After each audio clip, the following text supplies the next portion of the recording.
শুধু রাষ্ট্র কাঠামোর সংস্কার করে কাঙ্ক্ষিত মানবিক রাষ্ট্র ব্যবস্থা প্রতিষ্ঠা করা সম্ভব নয় বলে মনে করেন বিএনপি স্থায়ী কমিটির সদস্য সালাউদ্দিন আহমদ। তার মতে মানবিক রাষ্ট্র গড়তে প্রয়োজন রাষ্ট্র পরিচালনাকারীদের মানসিকতার পরিবর্তন। রোববার বিকেলে গুলশান কার্যালয়ে আমরা বিএনপি পরিবার আয়োজিত জুলাই গণ অভ্যুত্থানে আহত ও দুরারোগ্য রোগে আক্রান্তদের চিকিৎসা সহায়তা প্রদান অনুষ্ঠানে এসব কথা বলেন তিনি।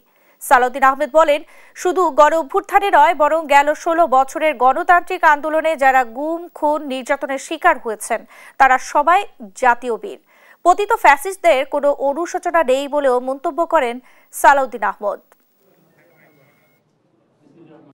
রাষ্ট্র কাঠামোর সংস্কারের মধ্য দিয়ে কাঙ্ক্ষিত মানবিক রাষ্ট্র ব্যবস্থা আসলে অর্জিত হয় না, কারণ এই রাষ্ট্র ব্যবস্থাটা যারা পরিচালনা করবে তাদের মানসিক সংস্কার হওয়া দরকার, জনগণের মানসিক সংস্কার হওয়া দরকার।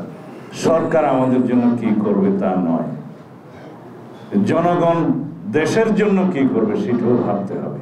স্বৈরাচারের দাম্ভিক আচরণ আমরা যতই দেখব আমাদের মনে হবে যেন আমরা ভবিষ্যতে এরকম কোন রকমের ফেসিবাদের উৎপত্তি না হতে দিই, সেভাবেই যেন আমরা রাষ্ট্র ব্যবস্থাটা পরিচালিত করি।